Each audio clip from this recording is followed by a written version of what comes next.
Yeah. Still wake up the world. We're just boys and girls.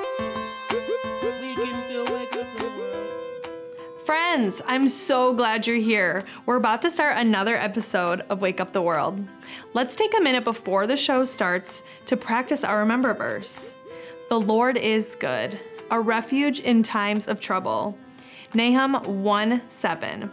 Great job! Today, we are going to see a story that shows God's great power. I'm so excited for you to check it out. See you later.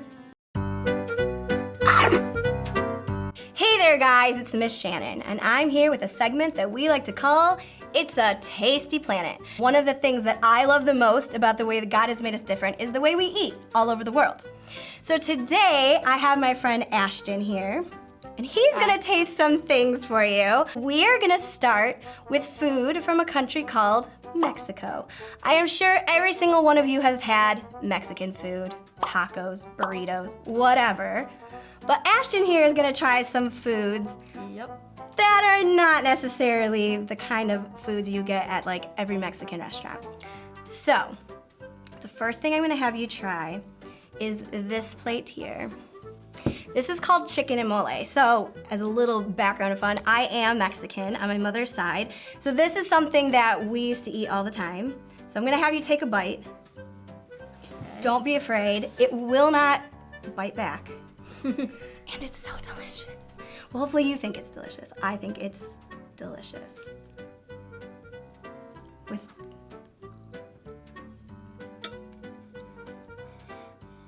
Okay, what do you think? Tastes like a burrito. Okay, I want you to do me a big Very favor. crunchy. It is crunchy, well, partly because it's just been cooked, but do me a favor and kind of take a bite of this sauce in particular. This sauce is the mole. This is the thing that makes it special and different from some of the Mexican food you usually eat. Okay, so what do you think about that? It's very creamy. Okay, does it taste like anything you've ever had before? No. Okay, so this sauce is made with chocolate and peanut butter. Does it taste like any chocolate and peanut butter you've ever had before? No. Okay, so, but what would you say? Good? Good. Good? Would you eat this again? Yes. Okay. All right, so next we are gonna try this soup. This soup is called menudo. This was one of my favorite things growing up as a kid to eat. It was always like a really big treat when my parents would get this. Don't like it? Mm-mm. Not a fan? Mm-mm. No? No. Not good. Not good. Okay, well, this... Very chunky. Yeah. So that Chewy. that bite you just took was a piece of cow stomach. Okay. This is a Mexican staple. This is delicious. Mexican people, we love to eat this soup. Ashton, Not not for me. so much. Not for Ashton. He is not feeling the menudo. Okay, so the next thing I'm gonna have you try is actually a drink. Okay. So, this is pop. We've all had pop. I actually just found out though, Ashton's not a big fan of pop. Nope. So this one will be interesting. So, this pop, what makes this unusual is it is flavored with tamarins. Do you know what a tamarind is? No. Okay, I actually brought tamarins because I assumed you would not know. Okay, so go ahead and try that. What do you think? Not bad. It's not bad. You're not even a pop drinker, right? It doesn't have caffeine in it. I don't know if that makes a difference. Okay, so these are tamarins. They're like, kind of like peanuts, I guess, maybe in the sense. Like they have a hard shell that you have to crack off. And then underneath, there is like a gooey, kind of like a date or a fig. Have you ever had a date or a fig? No. No, okay. But so that is what this pop is flavored with. How do you feel about our different foods? Two of them are like one. No. So, but you would eat this? Yes. Even though it's chocolate and peanut butter, and that seems weird? Would you have thought it was weirder if I had told you first that it was chocolate and peanut butter? If I told you that this was cow stomach soup, would you have wanted to try it? I would not have it. No. I really appreciate you trying it though. Yeah. Guys, it's super, super fun to try new foods. Sometimes it doesn't work out, but sometimes it does. So never ever be afraid to go out and try something new, especially when it comes to eating. See ya. See ya.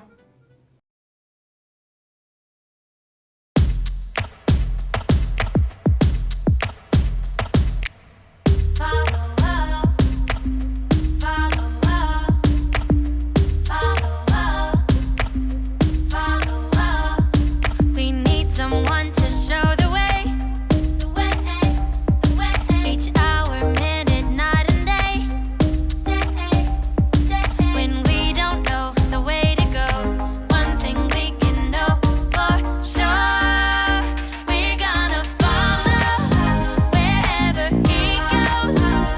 Anywhere Jesus leads us, we are not alone. We're gonna follow wherever he goes. Anywhere Jesus leads us, that's where we belong. Where we belong, that's right where we belong. So we're gonna follow on where we belong. That's right where we belong. So we're gonna follow on where we belong. We need someone to show the way. Each hour, minute, night and day. When we don't know the way to go, one thing we can know for sure. We're gonna follow wherever he goes. Anywhere Jesus leads us, we are not alone. We're gonna follow wherever he goes.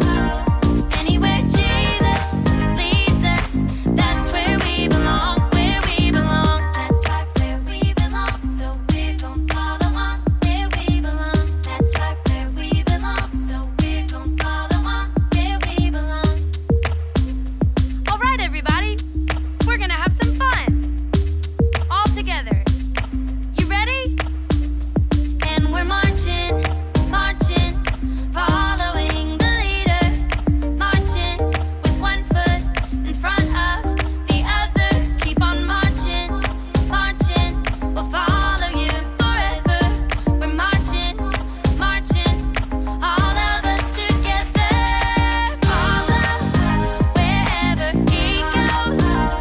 Anywhere Jesus leads us, we are not alone. We're gonna follow wherever he goes.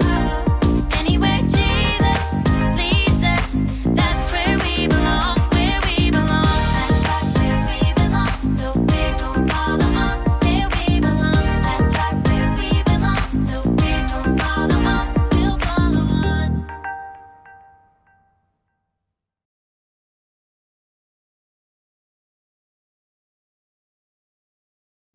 It's time for Newsy News! Good evening. When have you climbed over something really tall? Oh, I climbed a tree yesterday. Okay, man, we're shooting a thing here. Cool. Yeah, thank you. Thank you. All right. As I was saying, when have you climbed over something really tall? In Bible times, people built high, strong walls around their cities to defend themselves. Today we're going to find out what happened when God's people came to a city with a very strong wall. The Israelites were finally in the land of Canaan, the land that God had promised to them. But this land wasn't empty. It was full of people. And these people didn't want the Israelites to come in. They had strong armies ready to fight to keep the Israelites out. The first city the Israelites came to was Jericho. Around the city was a wall made out of bricks.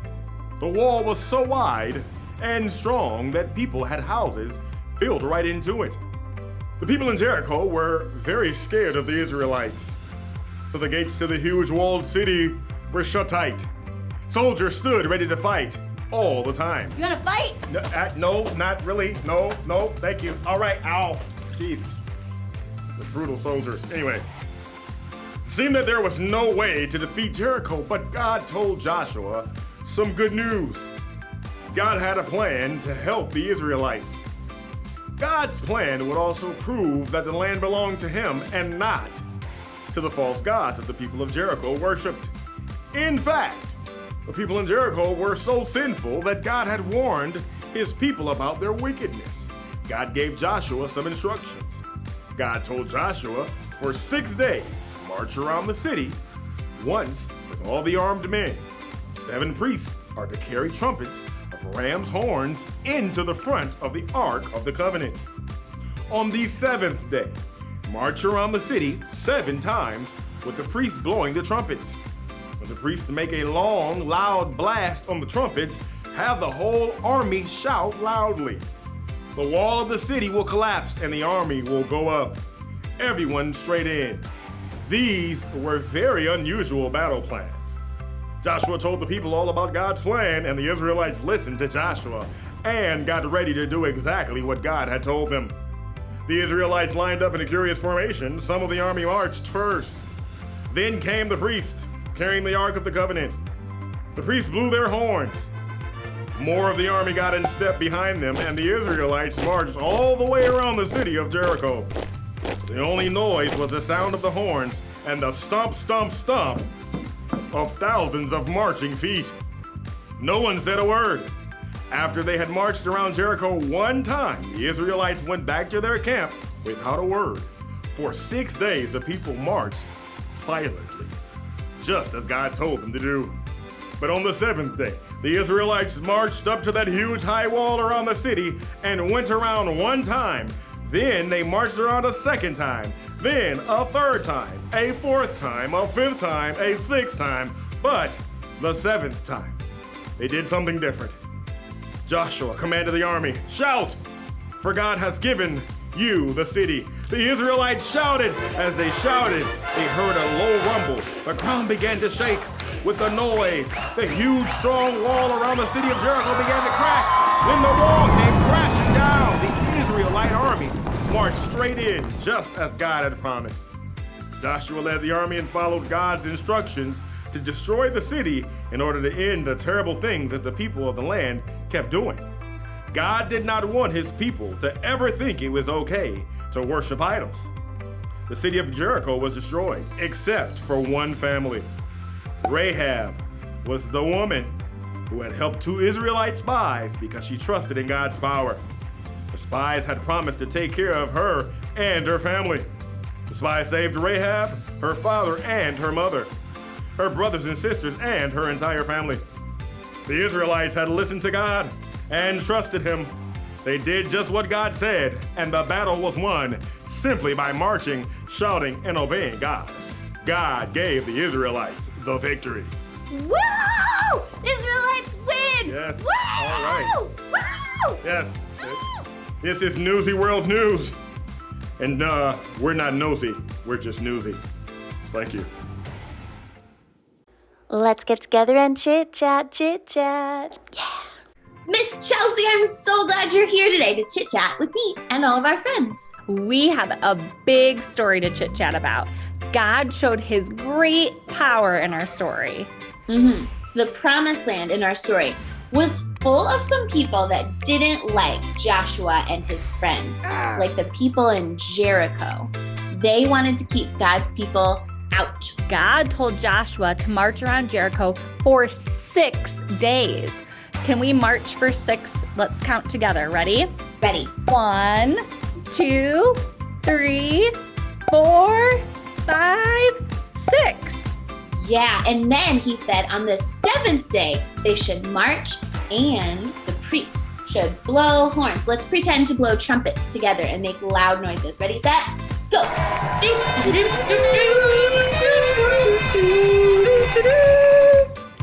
God's people followed what God told Joshua. And guess what happened? What? The walls crashed down. It seemed impossible, but with God, all things are possible. Joshua knew it, and we can know it too. Bye, friends. Bye.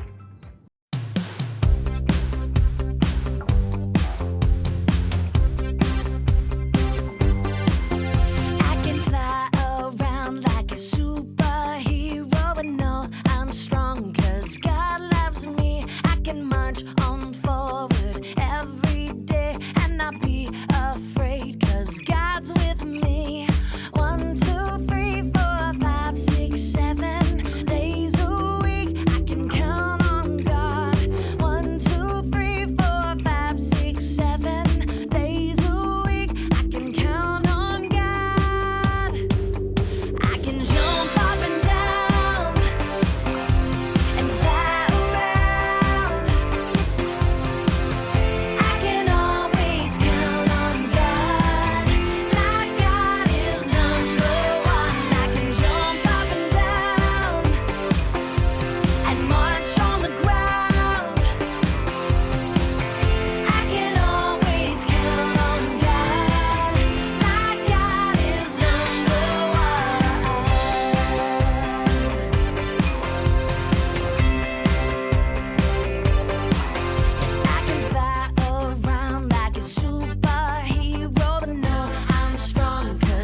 That was awesome. The Bible says that with God, all things are possible.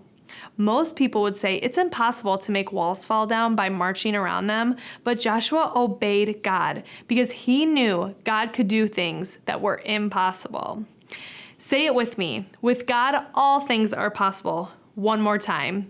With God, all things are possible.